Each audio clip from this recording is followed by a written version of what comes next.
Welcome back to Shilpa's vlog.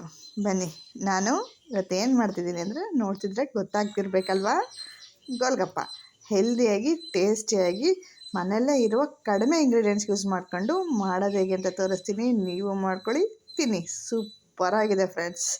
Okay ಬನ್ನಿ, ಇದಕ್ಕೆ ಬೇಕಾಗಿರೋ ಇಂಗ್ರೀಡಿಯೆಂಟ್ಸ್ ನೋಡೋಣ. ನಾನು ಬಿಸಿನೀರಲ್ಲಿ ನೆನೆ ಕಡಲೆಕಾಳು, ಆಲೂಗಡ್ಡೆನ ಸ್ವಲ್ಪ ನೀರಿಗೆ ಹಾಕ್ಕೊಂಡು ಕುಕ್ಕರಿಗೆ ಹಾಕಿ ಒಂದು 4 ವಿಷಲ್ ಕೂಗ್ಸೋಣ. ಅದು ಮೆತ್ತಿಗೆ ಬೇಯಲಿ. ಅಷ್ಟರಲ್ಲಿ ಪಾನಿ ರುಬ್ಕೊಂಬರೋಣ.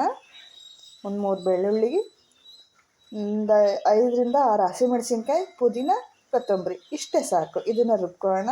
ನಾನು ಆಲ್ರೆಡಿ ಪೂರಿನೂ ಕೂಡ ಕರೆದಿಟ್ಕೊಂಡಿದ್ದೀನಿ.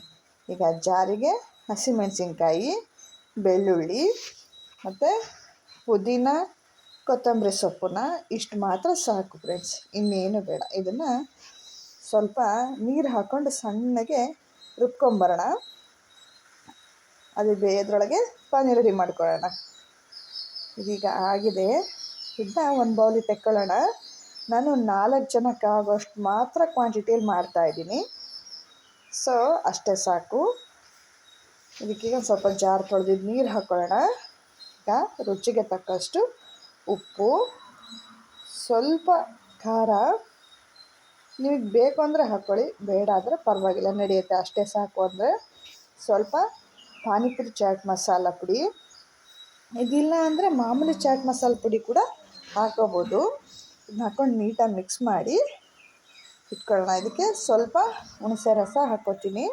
ಈ ಹುಣಸೆ ನೀರಲ್ಲೇ ಬೆಲ್ಲನ ಹಾಕಿ ಮಿಕ್ಸಿ ಮಾಡಿದ್ದೆ ನಾನು. ಈಗ ಸಣ್ಣದಾಗಿ ಹೆಚ್ಚಿಟ್ಕೊಂಡಿರೋ ಮೇಲೆ ಈರುಳ್ಳಿ, ಹಸಿ ಈರುಳ್ಳಿ ಹಾಕ್ಕೊಂಡು ಕೊತ್ತಂಬರಿ ಸೊಪ್ಪು ಹಾಕ್ಕೊಂಡು 1-2 ಸ್ಲೈಸ್ ನಿಂಬೆ ಸ್ಲೈಸ್ ಹಾಕೊಳ್ಳೋಣ. ತುಂಬಾ ಚೆನ್ನಾಗಿರುತ್ತೆ ಟೇಸ್ಟು. ನೀಟಾಗಿ ಇದನ್ನು ಮಿಕ್ಸ್ ಮಾಡ್ಕೊಳ್ಳೋಣ.